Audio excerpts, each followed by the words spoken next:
अस्सलाम वालेकुम। उम्मीद करता हूँ आप सब लोग खैरियत से होंगे। आज से इंशाल्लाह हम बगदाद की खिलाफत के बारे में बात करना शुरू करेंगे। तो सबसे पहले हम ये देखते हैं कि शुरू के कौन से खुलफा थे इस खिलाफत में। तो सबसे पहले खलीफा उनका नाम था अल-सफ़ा।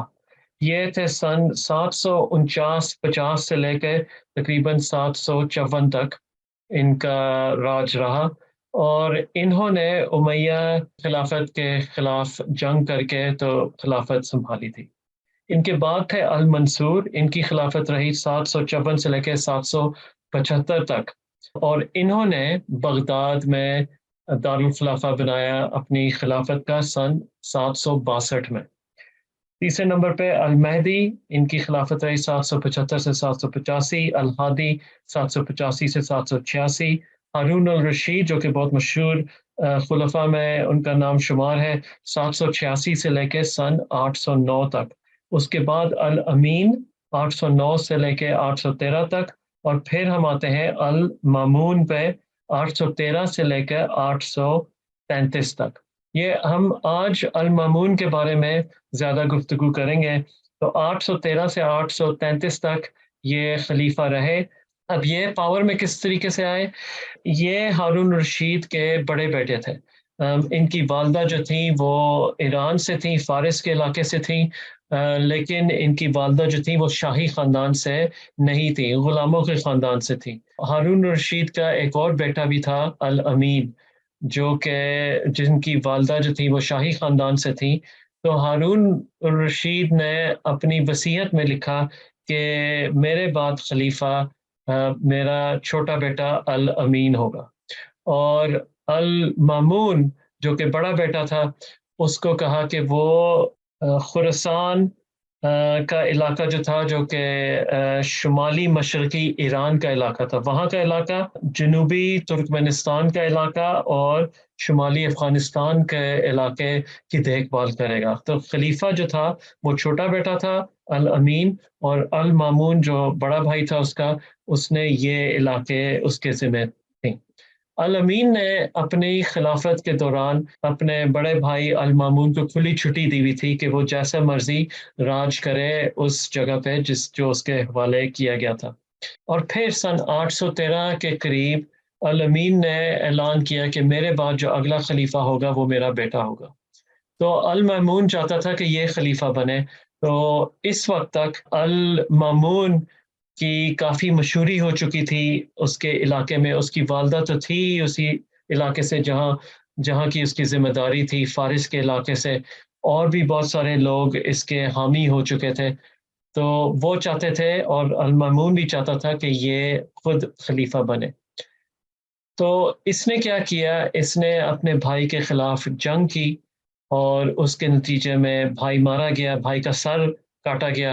कुछ ज़राए के मुताबिक ये कहते हैं कि अल मामून के हुक्म से उसका सर काटा गया, कुछ ज़राए के मुताबिक ये पता लगता है कि वो नहीं चाहता था कि उसका भाई मरे इस जंग में, लेकिन ये अल मामून फिर ताकत में आया, खलीफा बना अपने भाई से जंग करके। तो ये 813 से फिर इसकी खिलाफत शुरू होती है। अब पहले जो 10 साल हैं, वो ये खिलाफत अपने जिस इलाके में ये पहले जिस इलाके का सरदार समझ लें आप था, उसी इलाके से उसने खिलाफत चलाई, बगदाद से नहीं चलाई। दारुल खिलाफा बगदाद ही था, लेकिन वहाँ से हुकूमत इसने इसलिए नहीं चलाई क्योंकि अल अमीन के बहुत सपोर्टर, बहुत उसके चाहने वाले उस इलाके में रहते थे। तो ये फ़ौरन वहाँ आके हुकूमत नहीं सँभाल सकता था। तो इसने बेहतर ये समझा कि मैं वहाँ मर्व का इलाका है जो कि इंग्लिश में कहलाता है, उसको मुझे उर्दू में ट्रांसलेशन नहीं मिला, लेकिन वो एक खुरासान और शुमाली अफ़गानिस्तान और जनूबी तुर्कमेनिस्तान के इलाके के पास उसने वहाँ से हुकूमत चलाई। अब इस दौरान क्या हुआ कि सुन्नी और शिया के दरमियान काफ़ी तक़सीम पैदा होना शुरू हो चुका था और अल महमून नहीं चाहता था कि इस्लामी उम्मत जो है वो बँट जाए। तो उसने कहा कि मैं क्या कर सकता हूँ इस सिलसिले में कि मैं मुसलमानों को मुत्तहिद रख सकूँ। तो उसने ये किया, ऐलान किया कि मेरे बाद जो खलीफा होगा वो मेरी औलाद नहीं होगी, بلکہ ایک اور حضرت علی رضی اللہ تعالیٰ عنہ کے خاندان سے ایک بندہ تھا، اس کا نام تھا علی الرضا۔ علی الرضا اگلا خلیفہ ہوگا۔ اب علی الرضا شیعہ تھا، اور المامون نے اپنی بیٹی کی شادی بھی اس کے ساتھ کی۔ تو اس نے سمجھا کہ میرے اس قدم سے مسلمان امت جو ہے، سنی اور شیعہ خاص طور پہ، وہ متحد ہو جائیں گے۔ اس کی بیٹی سنی تھی، اور یہ علی الرضا جو تھا یہ شیعہ تھا۔ لیکن اس اعلان کے بعد بغداد میں کافی افراتفری پھیل گئی، اور بغداد میں اس کے خلاف ہو گئے کافی لوگ، المامون کے خلاف، کیونکہ ان کو یہ اس کا قدم اچھا نہیں لگا۔ تو جب المامون کو اس چیز کا پتہ لگا تو اس نے یہ سمجھا کہ اب مجھے بغداد جانا چاہیے، اور وہاں سے حکومت مجھے چلانی چاہیے، اور یہ بغداد کی طرف چل پڑا۔ اس دوران، سفر کے دوران، علی الرضا فوت ہو گئے، اور کہتے ہیں کہ ان کو زہر دیا گیا تھا۔ کچھ طرح یہ کہتے ہیں کہ یہ المامون کا کرنا تھا کہ اس کو زہر دیا، کچھ طرح کہتے ہیں کہ نہیں، کسی اور نے دیا تھا۔ بہرحال علی الرضا فوت ہو گیا، اور پھر المامون نے اپنا وہ فیصلہ واپس لے لیا کہ جو اگلا خلیفہ جو ہے وہ میرا بیٹا ہوگا۔ اب یہ جو کتاب میں نے پہلی قسط میں جس کا ذکر کیا تھا، مائیکل ہیملٹن مورگن کا لاسٹ ہسٹری کے نام سے، اس میں بغداد کے بارے میں ایک قصہ وہ لکھتا ہے کہ ایک بندہ ہے، وہ بغداد میں کام کرتا ہے، اور اس کے ہاتھ ایک کتاب لگتی ہے۔ وہ کتاب کا پہلا صفحہ جو ہے وہ بڑا دلچسپ ہے، اس میں جو لکھا ہوا ہے۔ وہ کتاب بغداد کی تاریخی سوسائٹی، اس نے وہ کتاب چھاپی، اور 1915 میں چھاپی۔